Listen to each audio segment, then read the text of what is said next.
ഞാൻ ഇന്ന് ഇങ്ങനെ ഒരു വേദിയിൽ നിങ്ങളുടെ കൂടെ മുന്നിലിരിക്കുന്നുണ്ടെങ്കിൽ ഞാൻ വോളിബോൾ കളിച്ചുകൊണ്ട് മാത്രമാണ്. അല്ലെങ്കിൽ എനിക്ക് ഇങ്ങനെ ഒരു ഫാമിലി വന്നിരിക്കാൻ പറ്റത്തില്ല. എൻ്റെ പേര് രതീഷ്. ഞാൻ കോഴിക്കോട് ജില്ലയിലെ മൂലാട് എന്ന ഗ്രാമത്തിലാണ് വോളിബോൾ കളിച്ചത്. എൻ്റെ വീടിന് തൊട്ടടുത്ത് തന്നെ ബ്രദേഴ്സ് മൂലാട് എന്ന് പറഞ്ഞ എൻ്റെ ക്ലബ്ബുണ്ട്. അവിടുത്തെ എൻ്റെ ചേട്ടന്മാരുടെ കളി കണ്ടിട്ടാണ് ഞാൻ വോളിബോൾ പഠിച്ചത്.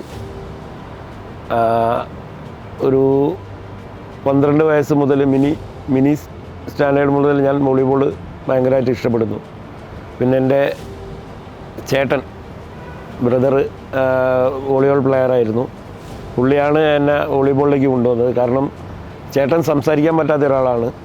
അപ്പോൾ ചേട്ടന് സംസാരിക്കാൻ പറ്റാതിരുന്നിട്ടും അവൻ ഇത്രയും കളിക്കുമ്പോൾ എന്തുകൊണ്ട് എനിക്ക് സംസാരിക്കാൻ പറ്റുന്ന എനിക്ക് വോളിബോൾ കളിച്ചാൽ എനിക്കും ഇവനെക്കാട്ടും പേരെടുക്കാമെന്നുള്ളൊരു ആഗ്രഹം എൻ്റെ മനസ്സിൽ തോന്നി. അപ്പോൾ ചേട്ടനാണ് എൻ്റെ വോളിബോളിലേക്കുള്ള തുടക്കം തന്നത്. ഞാൻ ഫസ്റ്റ് വർഷം ഞാൻ കാലിക്കറ്റിൻ്റെ കൂടെ കളിച്ചു. സെക്കൻഡ് വർഷം എനിക്ക് ബ്രേക്കായി. മൂന്നാമത്തെ വർഷം സണ്ണി സാറാണ് കോച്ചായിട്ട് മുംബൈക്ക് നിൽക്കുന്നത്.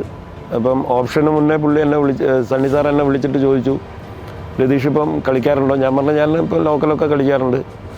അപ്പോൾ നീ ഒരു കാര്യം ചെയ്യണം, ഒരു 10 കിലോ വെയിറ്റ് ലോസ് കുറയ്ക്കണം ഈ വർഷം മുംബൈ ടീമിൻ്റെ കൂടെ കളിക്കാൻ വേണ്ടിയിട്ട്.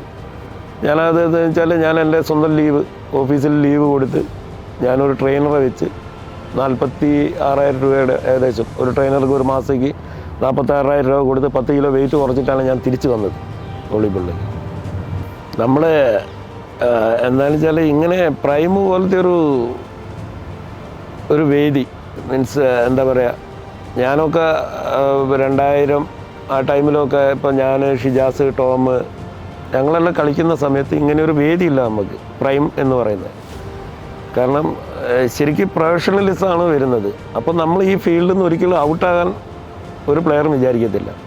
ഇപ്പം എൻ്റെ കൂടെ കളിച്ചുകൊണ്ടിരുന്ന ആൾക്കാരൊക്കെ പല ടീമിലും കോച്ചായിട്ടാണുള്ളത്. അപ്പം ഈ ഒരു ലിബ്രോ എന്നുള്ള നിലയ്ക്ക് എനിക്ക് ഉറപ്പായിട്ടും എന്നിലൊരു വിശ്വാസമുണ്ട്, എനിക്കിപ്പോഴും എല്ലാ പ്ലേയേഴ്സും കളിക്കും പോലെ കളിക്കാൻ പറ്റും എന്നുള്ളത്. അതിന് വേണ്ടിയിട്ട് ഞാൻ വോളിബോളാണ് എൻ്റെ ജീവിതം. സത്യത്തിൽ എൻ്റെ ഫാമിലി എല്ലാവരെക്കാട്ടും എനിക്ക് കൂടുതലും, കാരണം ഇപ്പം നമ്മളിപ്പോൾ അച്ഛനാണ് അമ്മയാണ് ഇഷ്ടം എന്ന് പറയുന്നെങ്കിലും എൻ്റെ ജീവിതത്തിൽ ഞാൻ ഏറ്റവും കൂടുതൽ ഇഷ്ടപ്പെടുന്ന വോളിബോളിനെയാണ്. ഞാൻ ഇന്ന് ഇങ്ങനെ ഒരു വേദിയിൽ നിങ്ങളുടെ കൂടെ മുന്നിലിരിക്കുന്നുണ്ടെങ്കിൽ ഞാൻ വോളിബോൾ കളിച്ചുകൊണ്ട് മാത്രമാണ്. അല്ലെങ്കിൽ എനിക്ക് ഇങ്ങനെ ഒരു ഫാമിലി വന്നിരിക്കാൻ പറ്റത്തില്ല. നമ്മൾ വീട്ടിൽ പല പ്രശ്നങ്ങളുണ്ടാവും, ഓഫീസിൽ പല പ്രശ്നങ്ങളും ഉണ്ടാവും. പക്ഷേ ആ ടൈമിലെല്ലാം നമ്മൾ അതിലേക്ക് ചിന്ത കൊടുക്കാതെ വോളിബോൾ തന്നെ. ഞാനിപ്പം എന്ത് ആക്ടിവിറ്റീസ് പുറത്ത് സൈഡിലെ പല ആക്ടിവിറ്റീസ്, ഒരു കല്യാണം എന്തുണ്ടെങ്കിലും അവിടെ ചെന്ന് കഴിഞ്ഞാലും എൻ്റെ മനസ്സിൽ എപ്പോഴും ഈ വോളിബോൾ മാത്രമേ ഉള്ളൂ. അത് കഴിഞ്ഞിട്ടാണ് എനിക്ക് ഫാമിലിയും ജോബുകളിലും. കാരണം എന്നെ ഇങ്ങനെ ഒരു നിലയിൽ എത്തിച്ചത് വോളിബോളാണ്.